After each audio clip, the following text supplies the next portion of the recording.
E aí, eu tinha aqui duas situações para vocês. Na aula que eu dou de extinção da punibilidade, que também tem um tópico aqui que fala um pouquinho da extinção da punibilidade, eu explico a questão do perdão.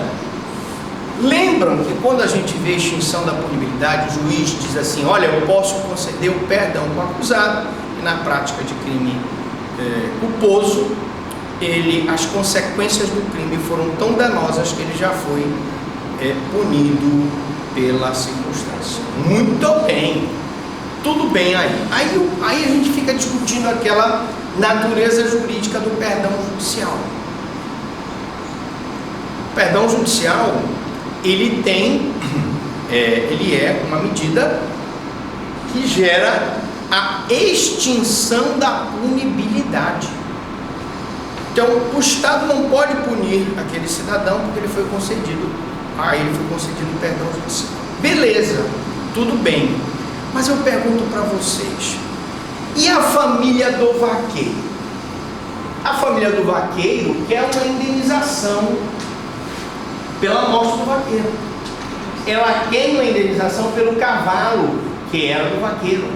Aquela família do vaqueiro, ela dependia do vaqueiro. Se o perdão judicial concedido pelo juiz, ele é uma causa extintiva da punibilidade com anistia, a família do vaqueiro teria direito de pleitear uma reparação possível contra o cidadão por ele ter matado o vaqueiro do cavalo dele? Pergunta-se, número 1.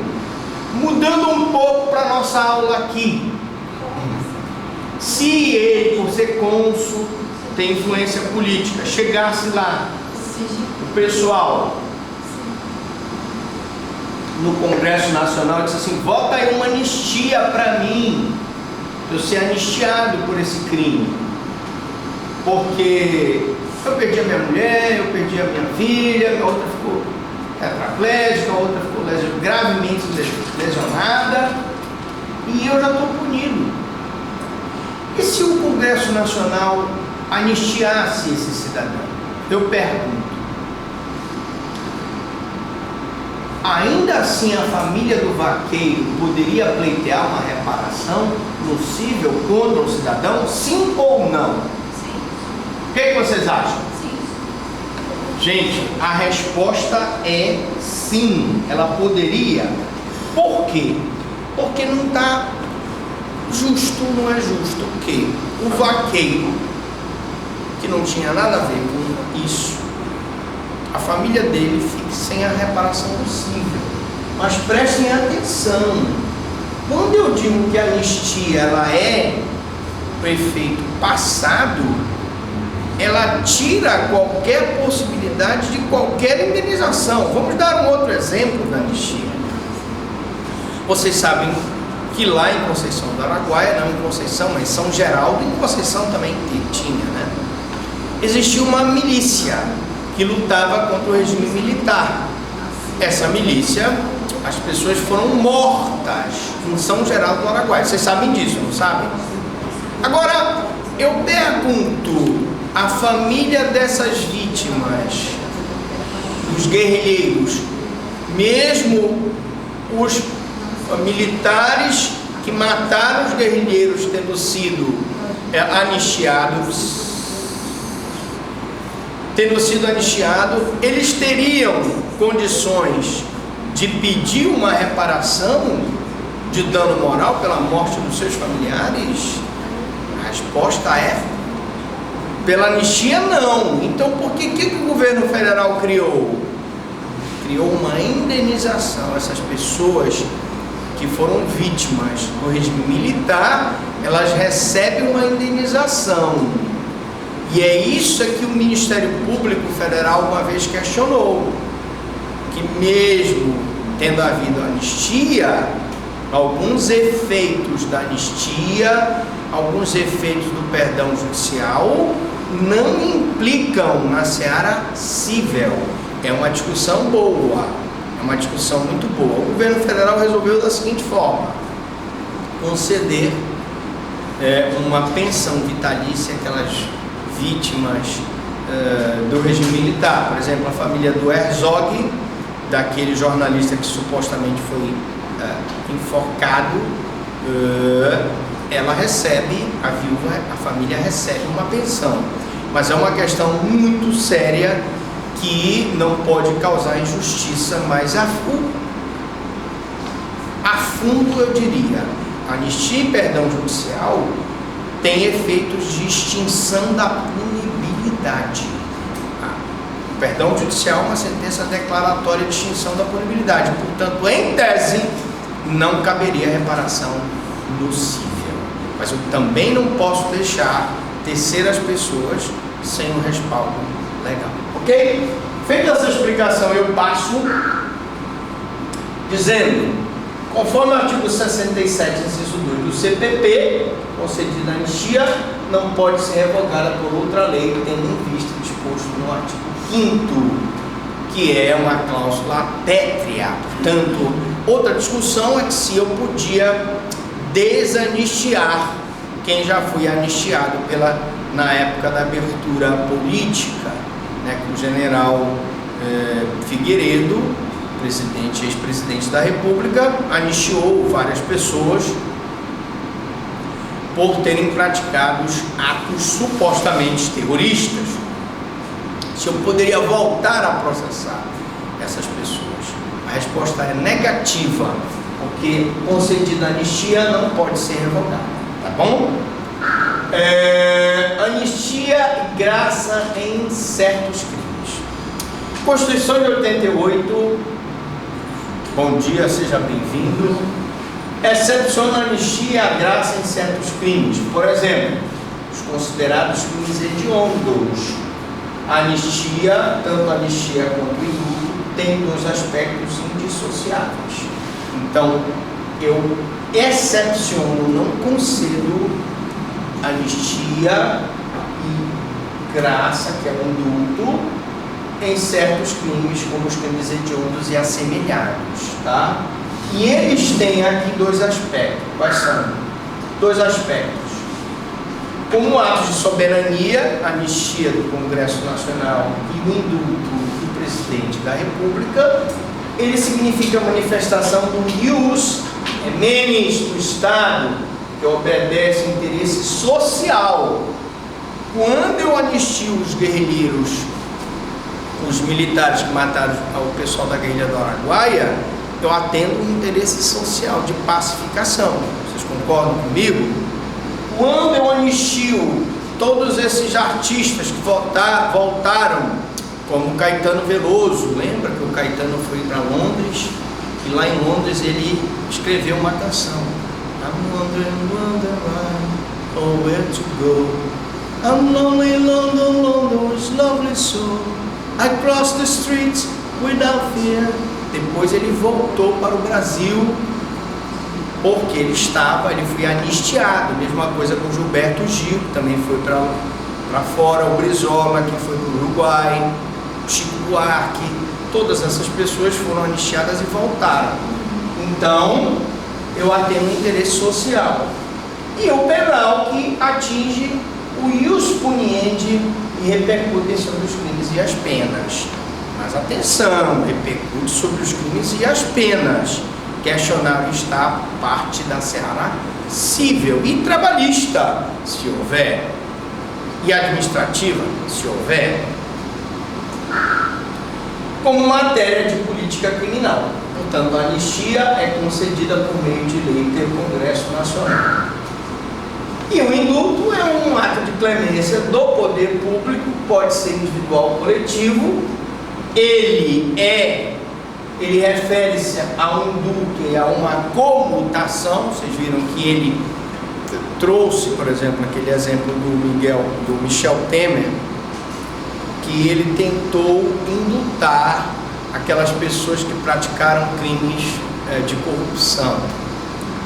Depois do ato dele ter sido suspenso pelo Supremo Tribunal Federal, o Supremo acabou decidindo que o indulto é do presidente da República, sim, e que não existem limites para que ele conceda esse indulto.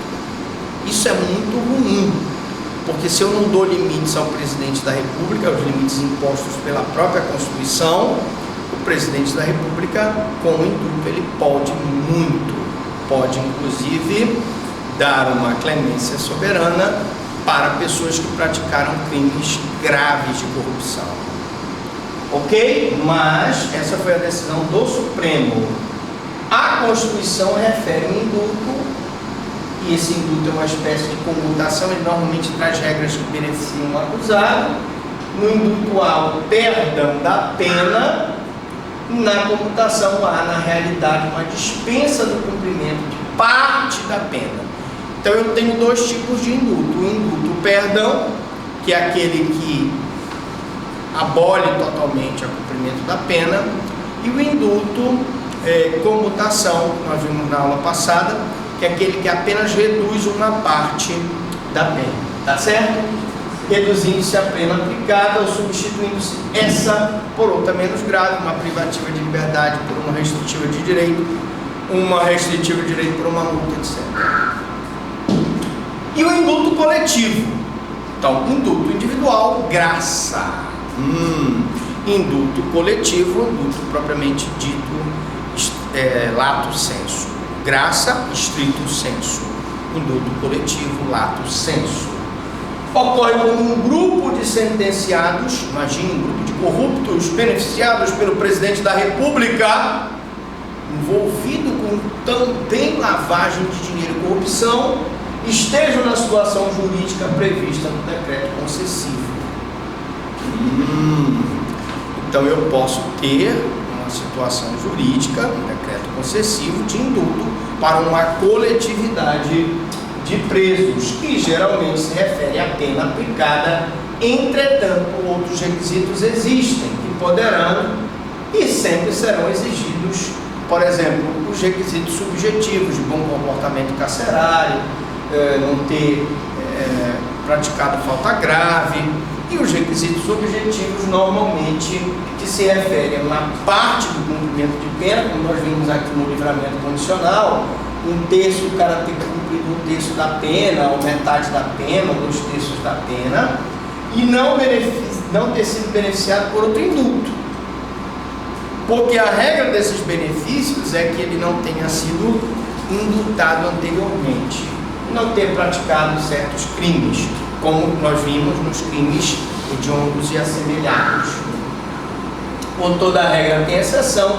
A Lei 8.072/90, que é a Lei de Crimes Hediondos, no seu artigo 1º prevê que são insuscetíveis de graça e indulto os crimes hediondos e assemelhados.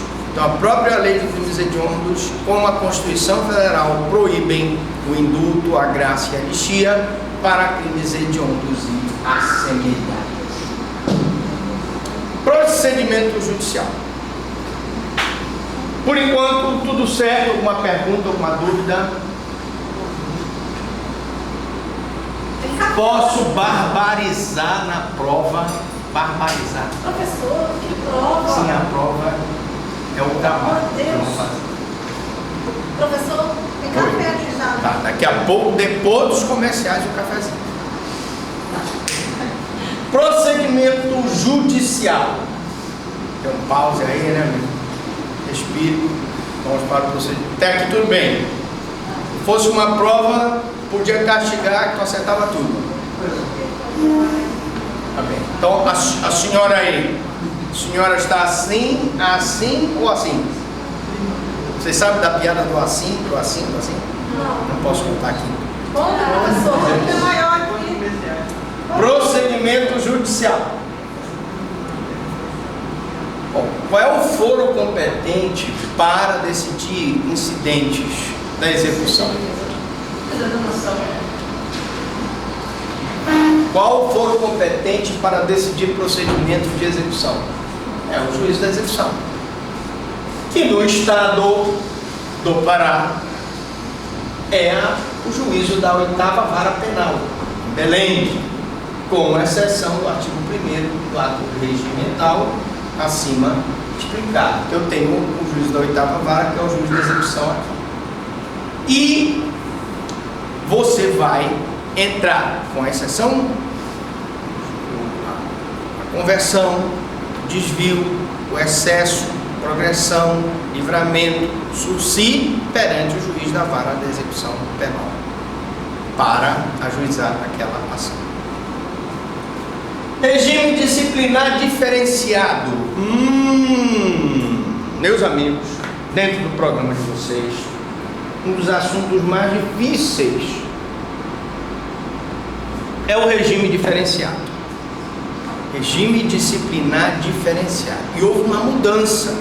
Por isso que vocês vão verificar, de novo, aquele velha história do copo na frente da luz. Vocês vão verificar que a gente colocou aqui a lei, tá?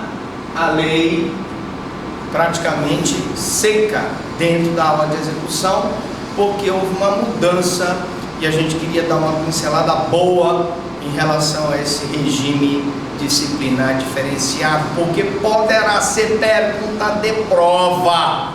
Você poderá fazer uma prova de concurso e isso com certeza cai. Vamos dar uma lida? A prática de fato preventivo como crime doloso constitui falta grave. Prática de fato previsto como crime doloso constitui falta grave e quando ocasionar subversão da ordem de disciplinas internas, eu tenho um grupo, uma organização criminosa que dentro da cadeia está tentando subverter a ordem jurídica e a paz social dentro do presídio, sujeitará o preso provisório ou condenado. Professor, mas então ele cabe para preso provisório ou condenado? Cabe, porque o preso provisório hoje ele já entra no estabelecimento carcerário e aí ele já tem lá dentro, olha, é o seguinte, ou tu vai para o Comando Vermelho ou tu vai para o PCC, senão tu morre. Olha, a gente pega os teus familiares lá fora. Então já tem essa divisão aqui dentro, mesmo no preso provisório. Então veja que o discime, a aplicação, né, do regime diferenciado em relação a esses presos, ela leva em consideração o caos, a subversão da ordem, seja ele provisório ou condenado, nacional ou estrangeiro.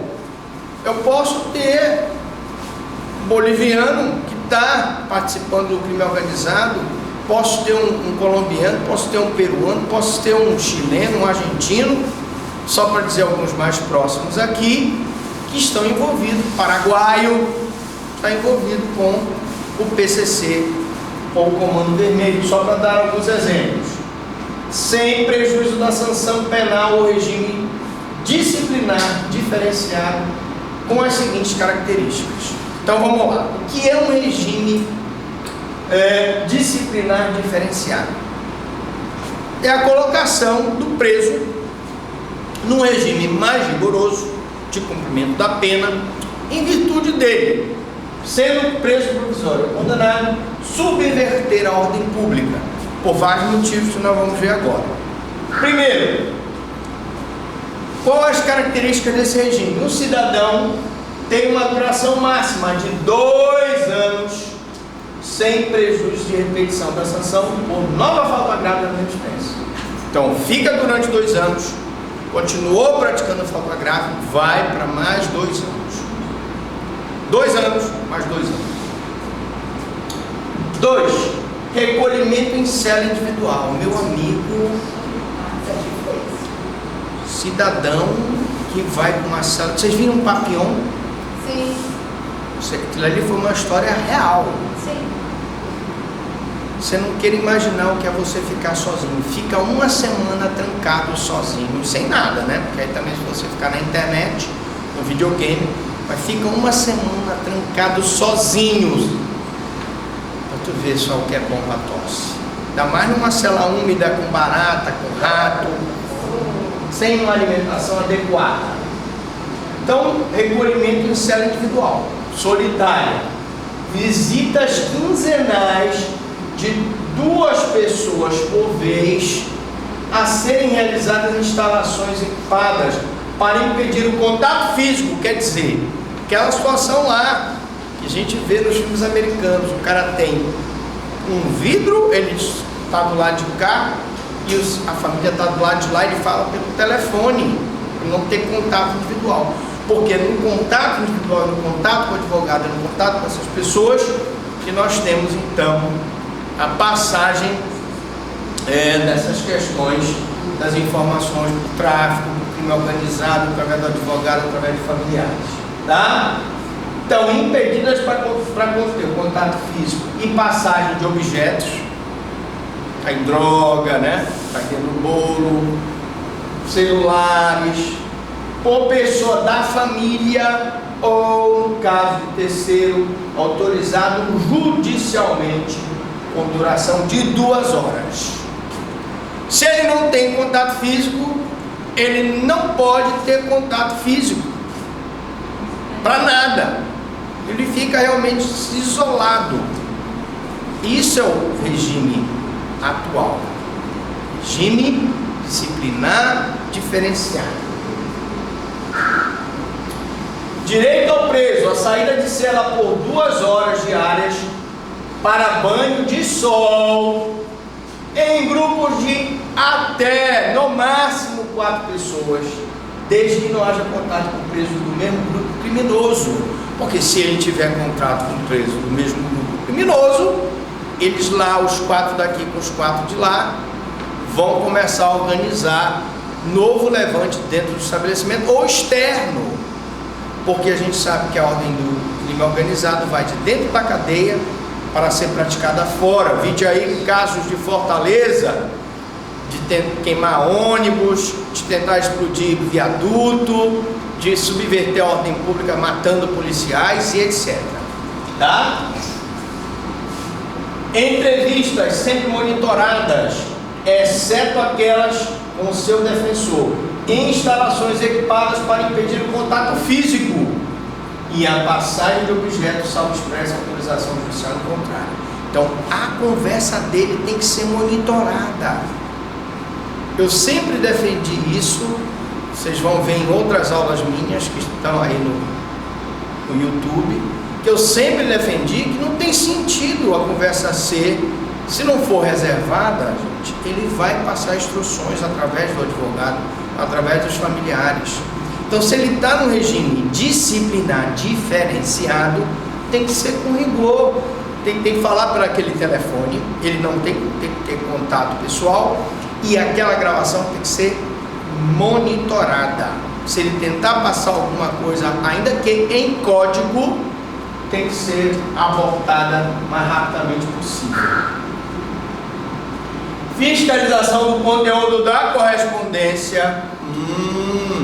Então, se ele recebe correspondência, seja ela escrita ou via internet, esse conteúdo tem que ser monitorado.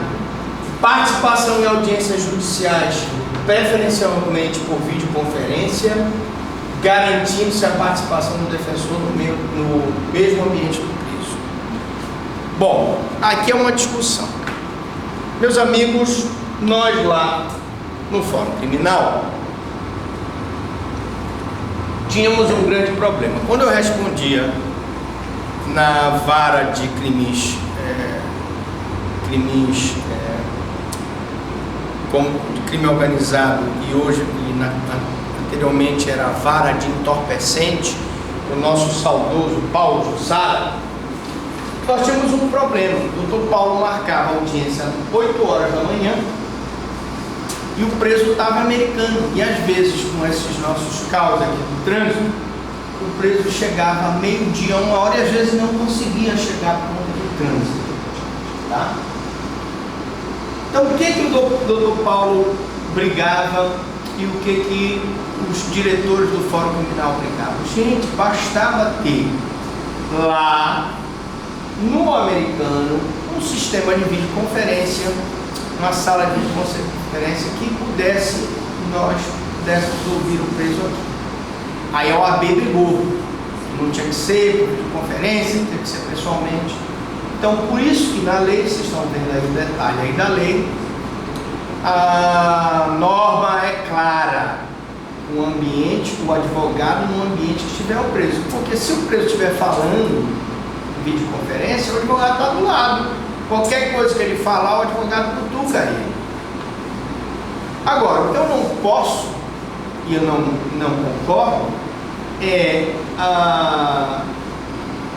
qualquer instituição impedir a evolução tecnológica, gente. Nós estamos em 2020. É impossível você deter a tecnologia. Você impedir que eu possa fazer uma videoconferência. Olha quanto se gasta para fazer uma escolta de um preso. Quantos policiais são mobilizados? Eu preciso otimizar esses gastos, gente. Era todo dia o problema do preso, às vezes chegava atrasado, não chegava, no trânsito. Então, nós somos absolutamente favoráveis à videoconferência. Eu acho que a gente tem que trabalhar nisso aqui, desde que, lógico, o defensor, o advogado, o defensor público, o advogado esteja no mesmo ambiente do preso, tá? O regime disciplinar diferenciado também será aplicado aos presos provisórios ou condenados nacionais ou estrangeiros. Então não interessa se o preso é brasileiro, se o preso é paraguaio, se ele estiver junto com a organização criminosa praticando o levante dessa ordem social, eu posso então fazer a colocação dele no regime disciplinar diferenciado. Bom, o regime disciplinar diferenciado também será aplicado aos presos provisórios e condenados, nacionais ou estrangeiros, que apresentarem alto risco para a ordem e a segurança do estabelecimento penal e da sociedade. Então, se ele está organizando um levante, né, uma fuga em massa, ou se ele está dentro da cela, mandando ordem para matar policial aqui fora, ele pode ser colocado no RDD. RDD, regime disciplinar diferenciado, RDD. Sobre as quais recaiam fundadas suspeitas de envolvimento ou participação, envolvimento ou participação, todo aquele que concorre para o crime incide nas penas a ele combinadas na medida de sua probabilidade. Se ele participar da organização criminosa, ele também vai ser beneficiado. A qualquer título, seja ele aviãozinho, chefe, tesoureiro da quadrilha, não interessa. Em organização criminosa, associação criminosa, tipo, faço uma ressalta, né? A ressalva é que a associação criminosa é a antiga quadrilha ou bando, e a organização criminosa é uma lei específica para a organização criminosa, tá? Ou milícia privada, independentemente da prática de falta grave. Eu não preciso da prática de falta grave para imputar o RDD. Se ele já for de organização criminosa, de milícia privada ou associação criminosa, eu tenho a possibilidade de colocá-lo no RDD. E existindo indícios de que o preso exerce liderança em organização criminosa, exemplo aí Marcola, Fernandinho Beiramar, associação criminosa ou milícia privada, ou que tem atuação criminosa em 2 ou mais estados da federação, o regime disciplinar diferenciado será obrigatoriamente cumprido em estabelecimento federal. Professor Franklin, então, líderes de organizações criminosas têm que cumprir o RDD em estabelecimento federal? Sim, tem que cumprir em estabelecimento federal. Na hipótese dos parágrafos anteriores, o regime disciplinar diferenciado poderá ser prorrogado sucessivamente por períodos de 1 ano, existindo indícios de que o preso. Então vamos lá, prorrogação. Vocês viram que alguns meses atrás o Marcola estava organizando uma fuga. Estavam lá os drones, eles estão sofisticados. Tinham drones de última geração sobrevoando ali o presídio, certo? Tinha, que mais?